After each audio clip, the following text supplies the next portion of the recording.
چائے کہانی کی حج سیریز کے ساتھ آپ کا سعود آپ کی خدمت میں حاضر۔ حج سیریز کا آج کا ہمارا ٹاپک ہے ذی الحج کے افضل ایام العشر۔ قمری سال کا آخری مہینہ ذی الحج حرمت والے مہینوں میں سے ایک ہے۔ قرآن مجید فرقان حمید میں اللہ تبارک تعالیٰ نے 10 راتوں کی قسم کھائی ہے۔ قسم ہے فجر کی اور 10 راتوں کی۔ مفسرین کے مطابق ان 10 راتوں سے مراد ذی الحجہ کی پہلی 10 راتیں ہیں۔ بلا شبہ جو ذات خود عظیم ہو وہ صاحب عظمت شے ہی کی قسم کھاتی ہے۔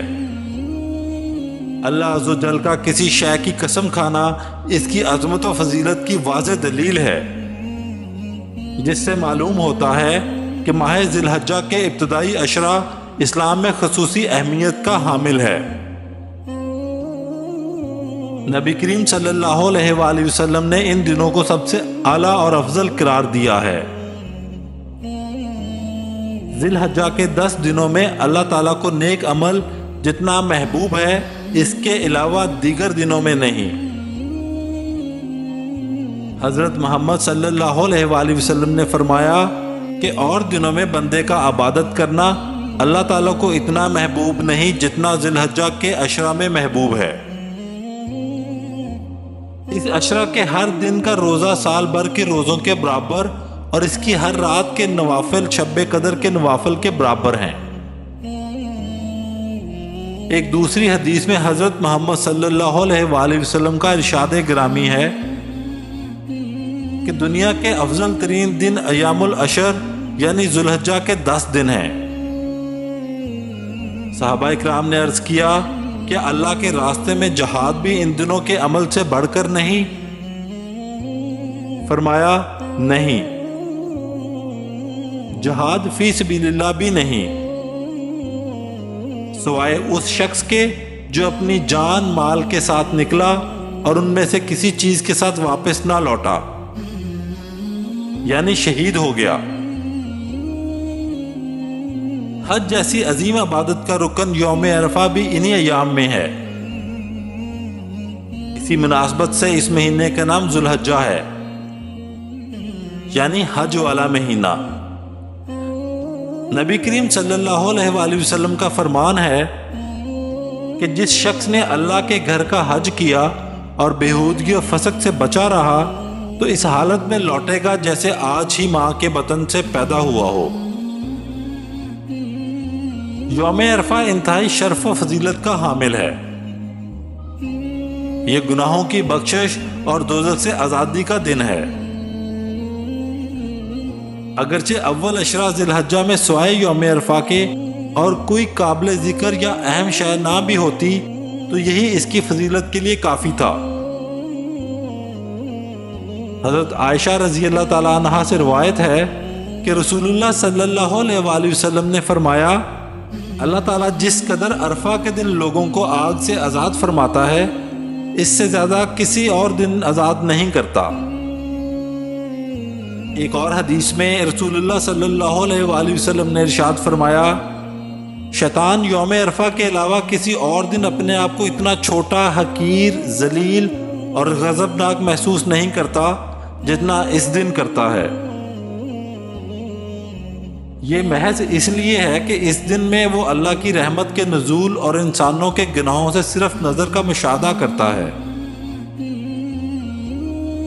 حضرت قتادہ رضی اللہ تعالیٰ عنہ سے روایت ہے کہ حضور اکرم صلی اللہ علیہ وآلہ وسلم نے ارشاد فرمایا، عرفہ کے دن کے روزے کے متعلق میں اللہ تعالیٰ سے پختہ امید رکھتا ہوں کہ وہ اس کی وجہ سے 1 سال پہلے اور 1 سال بعد کے گناہوں کو معاف فرما دیں گے۔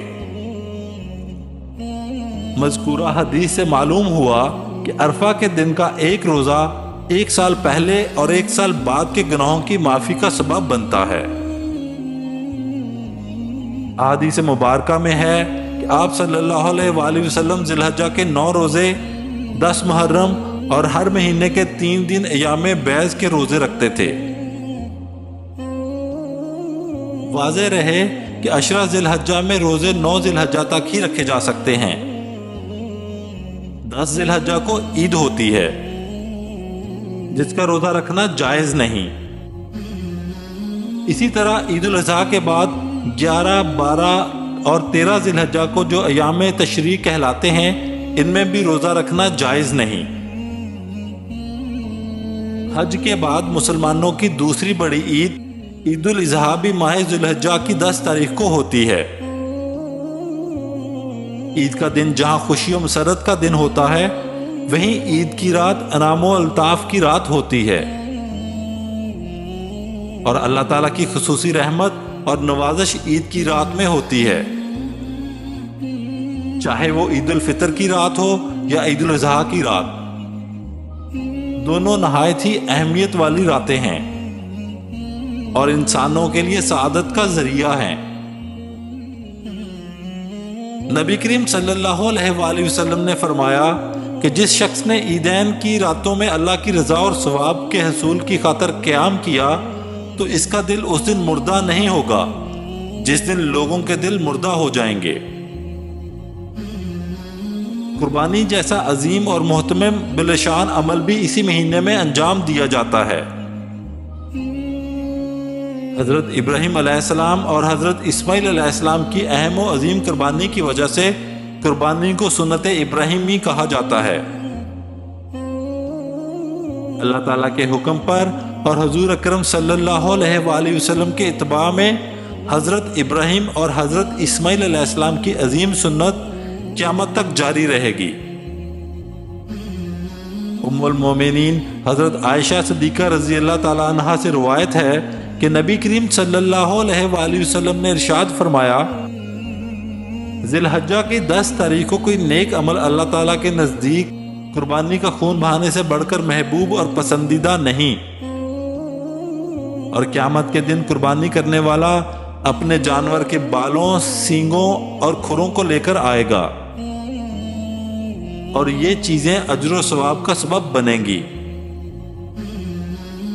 اور قربانی کا خون زمین پر گرنے سے پہلے اللہ تعالیٰ کے نزدیک شرف قبولیت حاصل کر لیتا ہے۔ لہٰذا تم خوش دلی کے ساتھ قربانی کیا کرو۔ نبی کریم صلی اللہ علیہ وآلہ وسلم کا ارشاد ہے کہ جب تم ذی الحجہ کا چاند دیکھ لو اور تم میں سے کسی کا قربانی کرنے کا ارادہ ہو تو وہ اپنے بال اور ناخن کاٹنے سے رک جائے۔ یہ حکم مستحب ہے، اور ان لوگوں کے لیے جو قربانی دینے والے ہوں۔ چاند دیکھنے سے لے کر جب تک ان کی طرف سے قربانی نہ ہو جائے اس وقت تک سر کے بال اور دیگر بالوں کو نکالنے اور ناخن کاٹنے سے احتیاط کرنا چاہیے۔ جو لوگ قربانی دینے والے نہیں ہیں ان کے لیے یہ حکم نہیں ہے۔ عشرہ ذی الحجہ میں تکبیر و تسبیح اور ورد کی تلقین فرمائی گئی ہے، اور بطور خاص ایام تشریق میں تکبیرات تشریق پڑھنے کا حکم دیا گیا ہے۔ تکبیر تشریق 9 ذی الحجہ کی فجر سے 13 ذی الحجہ کی عصر تک ہر فرض نماز کے بعد ایک مرتبہ بلند آواز میں پڑھنا مرد و عورت دونوں پر واجب ہے، البتہ عورت بلند آواز سے نہ کہے۔ تکبیر تشریق میں صرف ایک دفعہ پڑھنا احادیث سے ثابت ہے۔ جس شخص کی امام کے ساتھ رکعتیں رہ گئی ہوں اسے اپنی نماز پوری کر کے سلام پھیرنے کے بعد تکبیر تشریق پڑھنی چاہیے۔ واضح رہے کہ تکبیر تشریق صرف فرض نماز کے بعد پڑھنے کا حکم ہے، سنت اور نفل کے بعد نہیں۔ تکبیرات تشریق یہ ہیں: اللہ اکبر، اللہ اکبر، لا الہ الا اللہ واللہ اکبر، اللہ اکبر وللہ الحمد،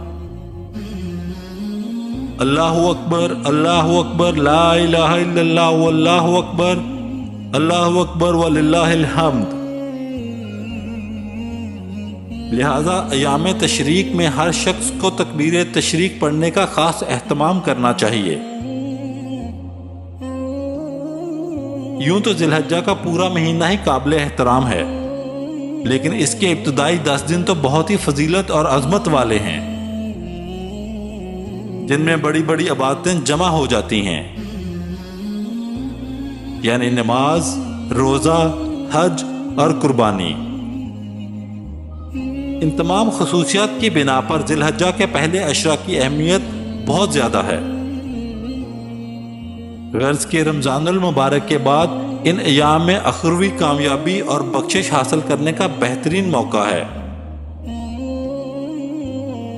اللہ تعالی ہمیں ان بابرکت ایام میں بڑھ چڑھ کر نیک عمل کرنے کی توفیق عطا فرمائے، آمین۔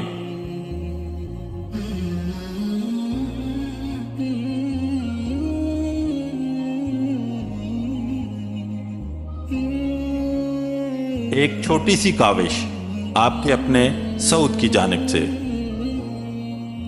اللہ تعالیٰ سے دعا ہے کہ اللہ تعالیٰ ہماری اس کاوش کو قبول فرمائے۔ اگر آپ کو پسند آئے تو ہمارا YouTube چینل ضرور سبسکرائب کریں۔